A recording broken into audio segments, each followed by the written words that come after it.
tell me what you think the ladder's philosophy is at a kind of corporate level, but at a personal level, what you see the ladders in terms of the UK, and where you want to take that vision.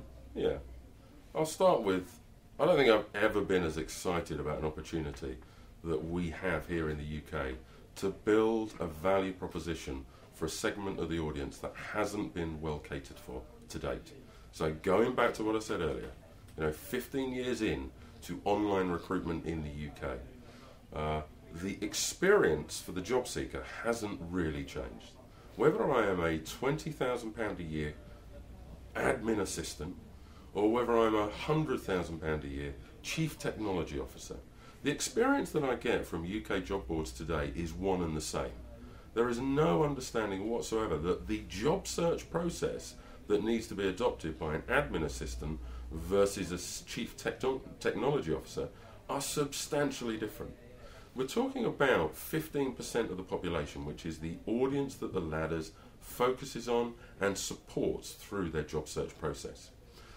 A couple of things that we do, and it is a message that needs to be validated in the UK market and communicated clearly. We offer a whole host of services that really focus on supporting just that, what I call professional talent in the UK. The professional talent that isn't necessarily experienced at the job search process, that don't understand the steps of the job search process, that don't understand how to find the right type of job content. Every single week we review here at the Ladders 2,000 jobs, and we've been doing that for probably 6 or 7 years between here and the US. And what that gives us is a unique insight into what it is that our senior job seekers are looking for and the type of job content that's going to resonate with them effectively. So we provide a platform where all the job content is validated by an internal team, and their job solely is to provide jobs that are 50,000 plus. Now, it's very difficult, and that's a difficult statement to make on the basis that most organisations don't clarify salary. And one of the things we don't do is benchmark the salary. We look at every single job, and we use our expertise over the last 6-7 years of understanding what makes a 50k plus job, and we make a decision, and that gets made available to our pool of job seekers. So that's the very first thing. So it's a very different type of job search experience to what I might see on mainstream core horizontal job boards. All right, so the job content is specific. The other thing that's really important is that we take people and support them through the job search process. So as a member to the Ladders, we appreciate that the very first part of that process is really making sure that your shop window, your CV, highlights your attributes, your skills, your competencies effectively. Now, you would be probably not surprised to understand that the majority of people that we're supporting and helping through that process don't really know how to write a good CV. They've got an idea, but when push comes to shove, actually taking that down and putting that onto paper is not their area of expertise. It's our area of expertise and something that we help our job seekers with.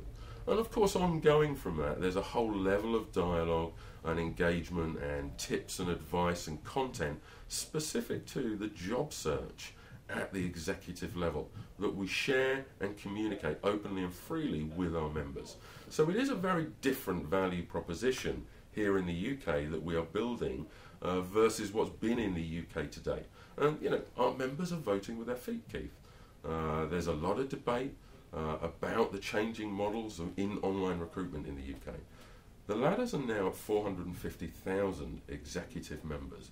That's a phenomenal growth in a very short space of time, just 2-year space of time, to really become arguably the #1 player in executive online recruitment in the UK. And that's why I get excited. That's what the future holds for us. The Ladders is about a community. It's a community of people who actively are prepared to pay a relatively small sum of money to join a club. Would that be what you take? 'Cause to me, it's actually a community. Let's be really clear on this. Whether it be the Ladders or whether it be different players, some of the national newspaper groups, whether it be LinkedIn with their premium subscription model, everybody is beginning to understand that there is a demand.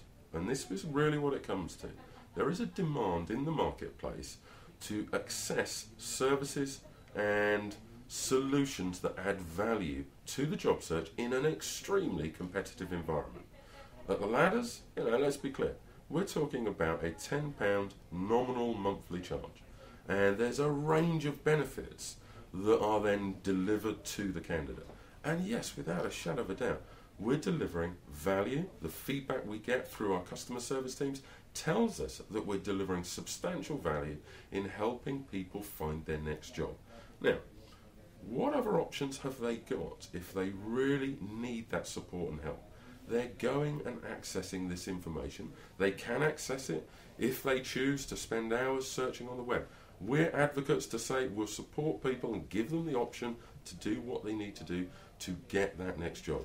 What we're saying, within the ladders community, the evidence clearly shows that we've been doing it for the last 2 years, and we will continue developing the value proposition to accelerate our members' ability to find the right job. And that's really what it comes back to, the right person for the right job. And what you'll see develop with the ladders model over the coming years is how we really move into that space of, number one, identifying the right sector that we can add our value to, which is the professional talent here in the UK. The second piece will really be developing how we match the right candidate to the right job. So, keep your ears open for what's coming, Keith.